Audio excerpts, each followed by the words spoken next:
This episode of CleaningBiz.tv is made possible by CleaningBizMarketingMaterials.com, the only place on the internet where you'll find customizable and personalized direct marketing collateral created exclusively for the cleaning industry.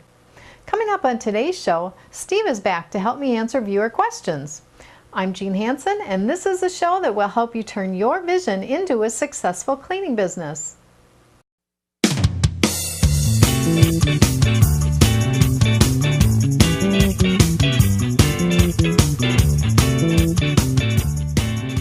Hi everyone, I asked Steve to join me today to help answer some viewer questions. Now welcome back to the show, Steve. I'm glad to be here. Great. Well, we get a lot of questions every day, so we thought we'd answer a few of them here today.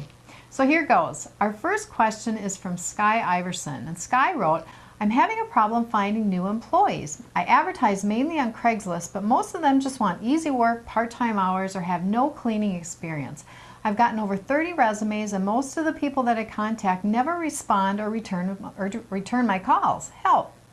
Well, before I have Steve give his advice on this, I'd like to give a few tips on using Craigslist for finding employees. It can be a good way to find employees, but you need to be specific about what you're looking for in order to weed out the people who can't follow directions. So when I used Craigslist, I didn't want people calling me. I wanted to do some pre-screening first. So I had them email me a resume so I could see how good their written communication was. Some people just attached a resume with no message in the email at all.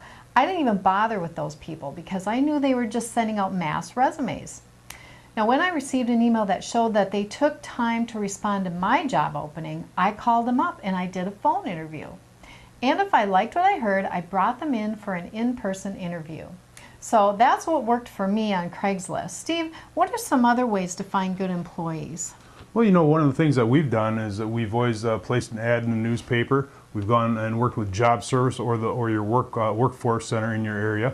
And you mentioned about having people with experience. Well, they don't necessarily have to have experience. In fact, right. We found out that it's better that they didn't have experience because then you weren't breaking their bad habits that somebody taught them. Right. So that's a plus, actually. The other thing that you probably want to look for is look for their positive attitude. You know, do they have a good work history? Are they a team player? Those are some things that are very important too. The thing that we found out is when we placed our ad, it was very important that we placed good information in there. So we want to make sure that we had something like immediate opening from 9 to 5, part-time, Monday through Friday. Bonus pay was a very good thing to place in your ad. Flexible hours, and also we would also post that on our website also. Right. And the other thing that we would do is if we had people that were working full-time jobs, and that's really who we kind of geared towards, was somebody that was looking to supplement their income. So typically they're working an 8-hour job, so we would set up times on a Saturday for them to come in and fill out applications and do interviews. Exactly. Yep. So yeah, making yourself available for when they're going to be available. If it's nights and weekends, you may need to extend your hours a little bit to do that. So yeah. All right. Well, our next question is from Samantha in Denver, and Samantha writes, I know that backpack vacuums are really popular, but I just don't like them. They're uncomfortable and they feel awkward. So why should I switch? Well, that's a good question. You know, number one reason is that the backpack vacuum cleaner is going to increase your productivity, and that's what cleaning is all about, is being efficient and being productive.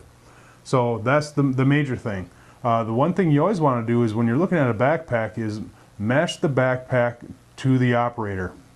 You'll see that there's various sizes of backpacks out there, and many of the backpacks have harnesses. And most of these harnesses will have multiple adjustment points, and that's very important for the operator. If it's not adjusted properly, you know, they're going to complain that it's uncomfortable and it's moving on them and so on and so forth. So that's very important. The harness construction I have found is something else to look for. Some of them may have rubber straps for the shoulder straps. I just never liked those. Look for something that is cloth, that is padded. The back is contoured to the back, and it's ventilated well. So if you do those things, I think you're going to find a backpack or a fanny pack that's going to work just right for you. Yeah, so I think it's really all about size, isn't it? It's about size, yeah. Size and fit to make sure it's ergonomic. I think another problem that I see is that they buy too big of a vacuum for the person operating it. Yeah, that's very true. Yep. Yep. So, you know, pay attention to the size of the backpack that you're going to purchase for the operators. One size does not fit all. Right. You know, so. Before we move on to our last question, I want to take a moment to tell you about our sponsor, cleaningbizmarketingmaterials.com. Now, our partners at Go Big Printing helped us put this amazing service together. This is the only place on the internet where you'll find direct response marketing materials created exclusively for the cleaning industry. You can customize and personalize everything from 4-page newsletters, postcards, self-mailers, comment cards, door hanger flyers, greeting cards, and more. So check it out at cleaningbizmarketingmaterials.com and be sure to watch the videos when you get there. Okay, our last question is from James in Naperville, Illinois. James asks, how do you clean a textured ceramic tile floor? I've been using a neutral cleaner and microfiber mop, but the floor is still showing dirt in the low areas. Well, that's a good question, you know, because it is a common problem for cleaners. And what's happening is that the soil's getting trapped in the grout lines, and if it's a textured ceramic tile, it's getting trapped in the low areas. So the first thing that you want to do is always do a thorough vacuuming of the ceramic tile and grout before you even start your mopping process. That's the first thing you want to do. You know, don't do any dust mopping, because again, you're just going to trap that soil in those low areas. After you do your vacuuming of the surface, then you can start your damp mopping procedure. Right. One thing that we found out is that you need to set up a good floor program for your ceramic tile. You want to have your daily cleanings, such as your vacuuming and mopping, then some periodic cleanings of maybe scrubbing, to where you're going to come in and scrub the ceramic tile with a deck brush or a nylon brush, or even a high pressure spinner to help clean the surfaces like that.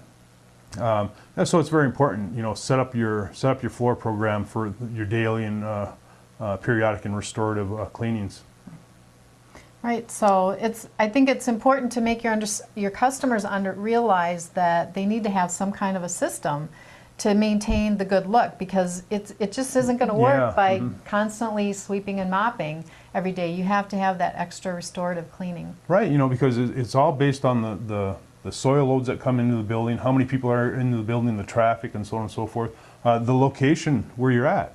You know, some people up in the Minnesota area where we get the heavy snow and ice and stuff, your maintenance program may have to be increased. You may be doing some periodic scrubbings more frequently than you would if you were down south, right, to where you're only getting some sand brought in, which you can remove by dry vacuuming.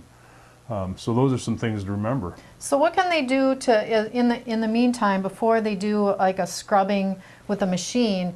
You know, isn't there like a doodle bug or something they can use to do some scrubbing in some of those dirty areas? Well, yeah, and that's what we found out, is that when we start to see a traffic pattern developing, or if it's a counter area where people have been standing, typically we'll see our soil loads build up there. So what we'll do is we'll just hand scrub those areas with a deck brush. A nylon deck brush works very good. You can use a neutral cleaner, a detergent cleaner, or a floor stripper to clean those areas. And in fact, that's what we did when we did our restorative cleaning on ceramic tile. We used floor stripper, and it cleans up very easily and quickly. Yeah. Okay. All right. Well, great stuff. Thanks, Steve. Okay, I'd like to thank Steve for joining me today to help answer today's questions. We would like to answer more of your questions, so all you have to do is fill out the Ask Us form at cleaningbiz.tv.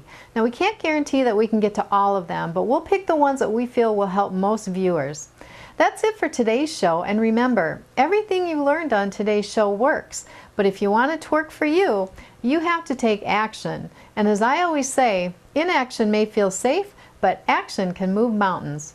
I'm Jean Hansen, and you can connect with us on LinkedIn, Facebook, and Twitter. Just look for the links at cleaningbiz.tv. See you next time.